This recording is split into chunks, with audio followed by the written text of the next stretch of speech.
ఇవి మనం పెసలతో చేసుకునే బూరెలు. మేము కేదారేశ్వర నోముకి కూడా చేస్తూ ఉంటామన్నమాట. ఈ బూరెలు ఇప్పుడు చేసుకుందాం.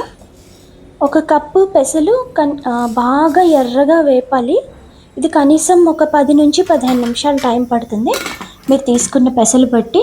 ఇది కుక్కర్లో పెట్టి ఒక 8-10 విజిల్లు వచ్చేదాకా ప్రెషర్ కుక్ చేసుకోవాలి. ఆ తర్వాత ఇలా చెక్ చేసుకోండి. బాగా ఉడికిపోయింది అన్నాకనే మీరు నెక్స్ట్ స్టెప్కి వెళ్ళొచ్చు. ఇప్పుడు ఒక కప్పు పెసలకి 1.5 కప్పు బెల్లం వేసుకుంటున్నాం.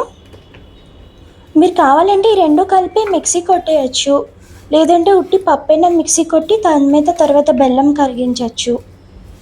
నేను ఫస్ట్ బెల్లం కరిగించేసి మొత్తం మిక్చర్ని తీసి మిక్సీ కొట్టేస్తాను. ఎలా చేసుకున్నా మీకు బాగానే వస్తుంది. ఇలానే చేయాలి అని ఏం లేదు. మీకు ఎలా సులువుగా అనిపిస్తే మీరు అలా చేసుకోవచ్చు. సో నేను ఫస్ట్ అయితే బెల్లాన్ని కరిగించేస్తున్నాను. సో ఇదిగోండి, బెల్లం బాగా కరిగిపోయింది కదా. సో ఈ మిక్చర్ని మొత్తం నేను మిక్సీలో తీసి గ్రైండ్ చేసేసుకుంటాను.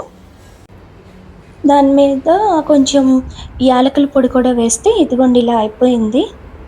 నెక్స్ట్ ఇంకా మనం బూరెల లోపల స్టఫింగ్కి ఇలా ఉండలు చుట్టేసుకోవాలి. ఇది మామూలు దోశ ఇంకా బూరెల పిండే. ఒక గ్లాసు మినప్పప్పు, ఒక గ్లాస్ ఏమో రైస్ ఈక్వల్ క్వాంటిటీస్లో ఒక 4-5 గంటలు నానబెట్టి మిక్సీ కొట్టాం. అందులో కొంచెం సాల్ట్, ఇంకా పంచదార లేదా బెల్లం మీ ఇష్టం ఏదైనా వేసి బాగా మిక్స్ చేసుకొని మనకి బూరెల తోపుకి ఉండాల్సిన కన్సిస్టెన్సీలో తెచ్చుకోండి. ఇప్పుడు డీప్ ఫ్రైయింగ్కి ఆయిల్ పెట్టండి. ఆయిల్ వేడెక్కాక ఇదిగోండి బ్యాటర్లో డిప్ చేసి ఇలా ఒకటి తర్వాత ఒకటి అలాగా డీప్ ఫ్రై చేసేయడమే. ఒకదాని తర్వాత ఒకటి జాగ్రత్తగా ఫ్రై చేసుకోవాలి. అంతే, ఇది చాలా తొందరగా అయిపోయే స్వీట్. మీకు జస్ట్ పెసలు వేపడానికి టైం పడుతుంది, మిగిలినవన్నీ ఫాస్ట్గానే అయిపోతాయి. పప్పు కూడా బాగా ఉడికేలాగా చూసుకోండి. ఇదిగోండి మన బూరెలు అయిపోయాయి. ఇవి చాలా హెల్దీ కూడా, ఎందుకంటే మీకు తెలుసు కదా పెసలు బాగా మంచి చాలా స్ట్రాంగ్గా ఉంటాయి, మంచి ఆరోగ్యాన్ని ఇస్తాయి.